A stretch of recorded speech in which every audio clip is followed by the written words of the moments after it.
स्वामी जी अब एक और विषय रखती हूँ। हफ्ते में कुल 168 घंटे होते हैं, इनमें से 40 से 50 घंटे काम करने के लिए हैं, 42 से 55 घंटे ऐसे हैं कि लोग सोने के लिए निकाले, ऐसा कहा जाता है। 15 से 20 घंटे डेली रूटीन के लिए हैं। ये तमाम बातें हेल्थ एक्सपर्ट कह रहे हैं और आज से नहीं कह रहे हैं, सालों साल से कहते चले आ रहे हैं। लेकिन जिनके प्रॉपर रूटीन नहीं है वो इन्हीं 24 घंटे का इस्तेमाल ठीक तरीके से नहीं कर पाते और इसलिए अच्छी नींद नहीं आती और फिर वर्क एफिशिएंसी भी नहीं बढ़ती है।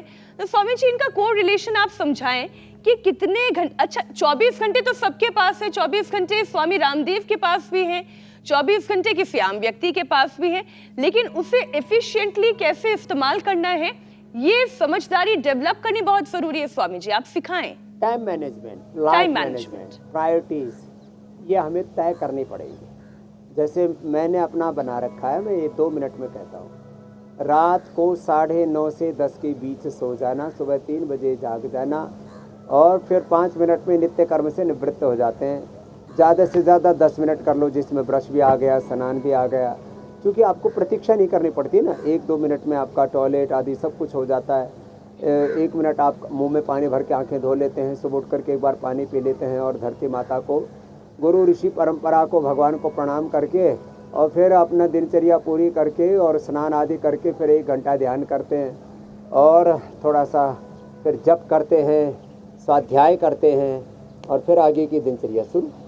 तो सुबह सुबह 1 घंटे का ध्यान मैं तो अपनी बता रहा हूँ। फिर मेरा योग का कालखंड थोड़ा ज़्यादा हो जाता है, सुबह 5 बजे से लेकर के और 9-10 बजे तक मेरा योग चलता रहता है। और अब तो इंटरनेशनल योग डे आ रहा है, कभी कभी तो दिन भर भी चल जाता है, कोई दिक्कत नहीं है।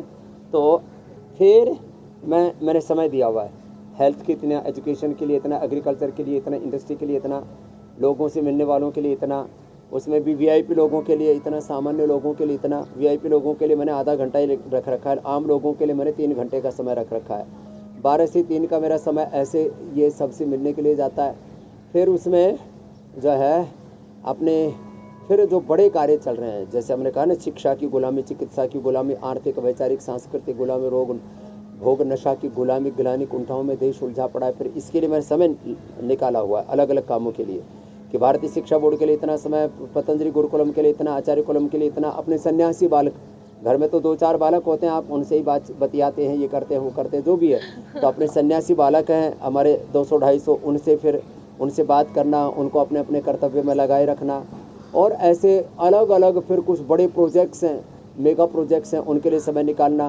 फिर कुछ बोर्ड मीटिंग करना, जैसे आज भी हमारी अभी 10 बजे से बोर्ड मीटिंग चालू हो जाएंगी। तो ऐसे ये एक पूरा साइकिल है और उस सब के बीच में एक रिदम के साथ आगे बढ़ना। को बहुत सी ऊंची नीची चीजें आती रहती हैं, उनमें अपना आपा नहीं खोना, तो चलते किसी को तेज आवाज से बात नहीं करना, किसी के ऊपर प्रतिक्रिया नहीं, रॉन्ग एक्शन रिएक्शन इनएक्शन नहीं, राइट डायरेक्शन में आगे बढ़ते रहना, चरे वेती और ऐसे बस एक रिदम के साथ चले जा रहे हैं। चला जा रहा हूँ मैं राह पे तुम्हारी, राह में आए जो तूफान भारी, थामे हुए बस मेरा हाथ तू है, मेरा नाथ तू है, मेरे साथ तू है, नहीं मैं अकेला, मेरे साथ तू है। कभी अकेलापन नहीं, कभी सोनापन नहीं, कभी खालीपन नहीं। मेरा गुरु, मेरा भगवान सदा मेरे अंग संग है। बहुत से लोग इसमें भी परेशान रहते हैं, जब देखो तब अजी खाली खाली हो गए, सोने सोने से हो गए, तो इधर उधर भटकते रहते हैं। कुछ समय पूरे संसार से डिटैच होकर के अपने स्वरूप में आत्मरति होकर के भगवान राम के हनुमान शिव परात्पर ब्रह्म में अपना चित्त लगाओ। ऐसे अपने जीवन को आनंद में बनाओ, नहीं तो देखो गफलत तो है ही दुनिया में। स्वामी जी करो पवन मुक्तासन। आपने अपने शेड्यूल को, अपने टाइम को इतना माइक्रो मैनेज किया है कि मुझे लगता है कि जो IIMs हैं, जो आपके बिजनेस डेवलपमेंट आइडियाज और सेल्स स्ट्रैटेजी को पढ़ाते हैं, उन्हें अब टाइम मैनेजमेंट को माइक्रो हिसाब से कैसे मैनेज करना है, अब ये भी पढ़ाना पड़ेगा।